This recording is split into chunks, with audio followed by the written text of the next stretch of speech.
الحمدللہ رب العالمین والعاقبۃ للمتقین والصلاة والسلام علی سید الانبیاء والمرسلین اما بعد فاعوذ باللہ من الشیطان الرجیم بسم اللہ الرحمن الرحیم۔ والدہ کی خدمت کا صلہ، والدہ کا تو ماں کی خدمت کرنے کا بدل۔ حضرت بایزید بسطامی رضی اللہ تعالی عنہ بیان کرتے ہیں کہ سخت ترین سردی کی راتوں میں، جب کڑاکے کی سردی ہو، ٹھنڈی ہو، اور سردی کی راتوں میں ایک رات میری والدہ ماجدہ نے پانی طلب کیا، پانی مانگا۔ جب پانی لایا تو والدہ ماجدہ سو چکی تھی۔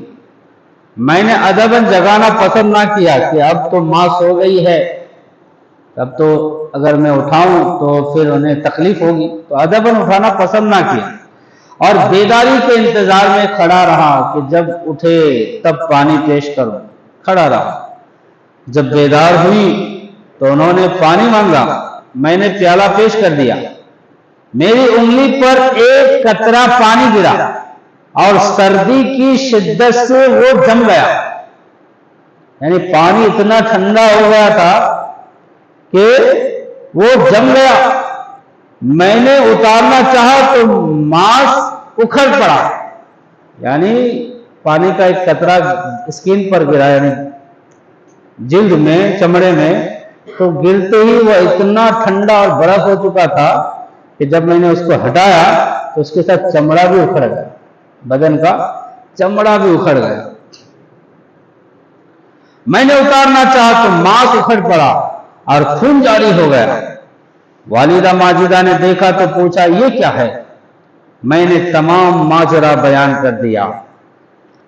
آپ دعا فرمانے لگی، یعنی ان کی ماں نے دعا کی، الہی میں اس پر راضی ہوں، تو بھی راضی رہ، یعنی میں اپنے بیٹے سے راضی ہوں، تو بھی راضی رہ۔ آپ جب اپنی والدہ کے شکم مبارک میں تھے تو انہوں نے کبھی مشتبہ کھانا نہ کھایا۔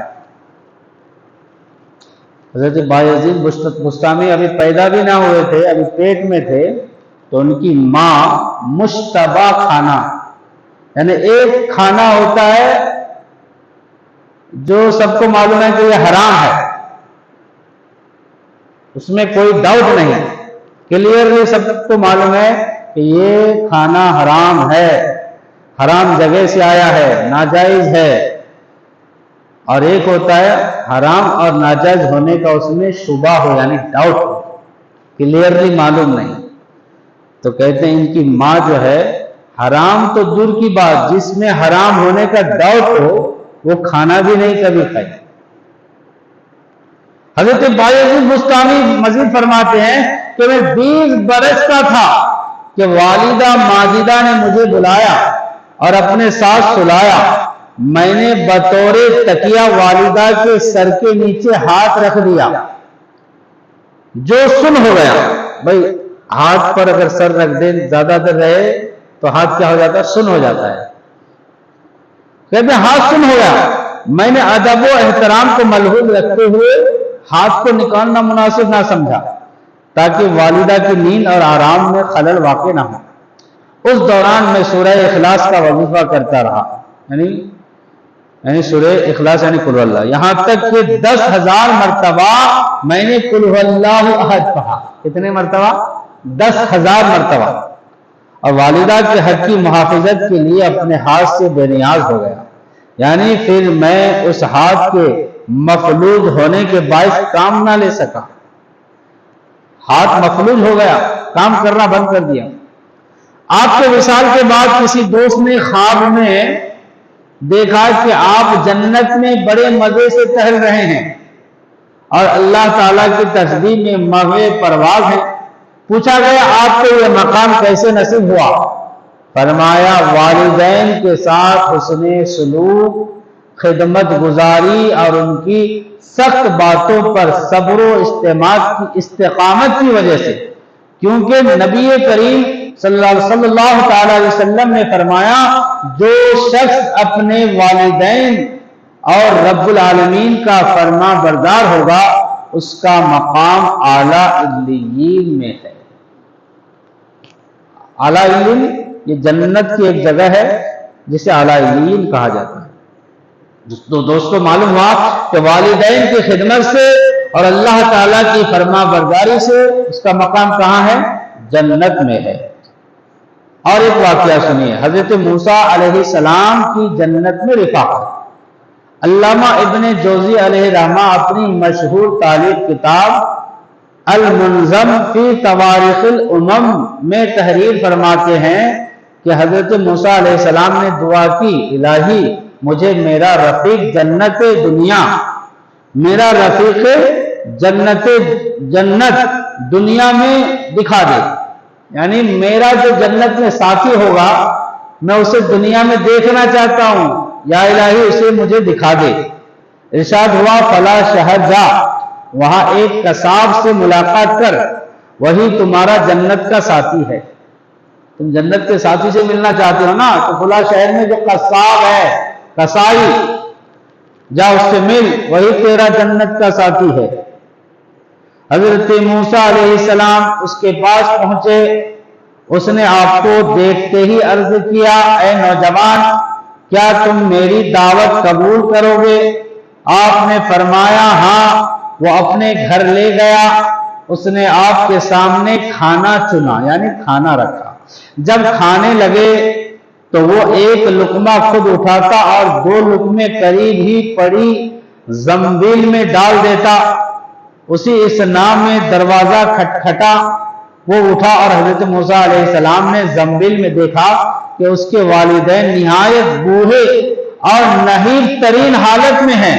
حضرت موسیٰ علیہ السلام کو دیکھ کر دونوں مسکرائے، پھر آپ کی رسالت کی تصدیق کر کے ایمان کی دولت سے مشرف ہوتے ہی فوت ہو گئے، انتقال کر گئے، ایمان لائے اور انتقال کر گئے۔ وہ نوجوان واپس پلٹا، زنبیل میں دیکھا کہ اس کے ماں باپ فوت ہو چکے ہیں، وہ مسکرایا، پھر اس نے حضرت موسیٰ علیہ السلام کے ہاتھ چومے اور آپ پر ایمان لے آیا۔ کہنے لگا اے موسیٰ علیہ السلام آپ اللہ کے نبی اور رسول ہیں۔ آپ نے فرمایا تجھے کیسے معلوم ہوا؟ کہا ان دونوں نے جو اس زنبیل میں ہے یہ میرے ماں باپ ہیں، یہ اتنے بوڑھے ہو چکے تھے کہ میں انہیں اکیلے نہیں چھوڑتا تھا، جہاں جاتا ساتھ لیے پھرتا، جب تک انہیں کھلا پلا نہ لیتا خود نہیں کھاتا۔ جب یہ شکم سیر ہو کر کھانا کھا لیتے، یعنی پیٹ بھر کر کھانا کھا لیتے، تو روزانہ دعا فرماتے الہی ہمارے اس بیٹے کو جنت میں حضرت موسیٰ علیہ السلام کا ساتھ نصیب فرما، اور ہماری اس وقت تک جان نہ نکلے جب تک تیرے کلیم کی زیارت نہ کر پائے۔ تیرے کلیم کی یعنی حضرت موسیٰ علیہ السلام۔ اب حضرت موسیٰ علیہ السلام کا ایک لقب کلیم اللہ بھی ہے، تو وہی کہتے ہیں کہ ہمارے بیٹے کو جنت نصیب فرما اور اس وقت تک ہمارے جان نہ نکلے جب تک تیرے کلیم کی زیارت نہ کر پائیں۔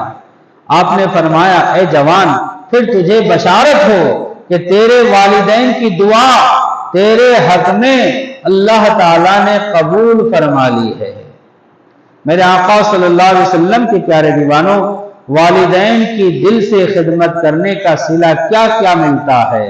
کتنے صاحب عقل تھے وہ والدین جنہوں نے حضرت موسیٰ علیہ السلام کی رفاقت کی دعا اپنی اولاد کو دی۔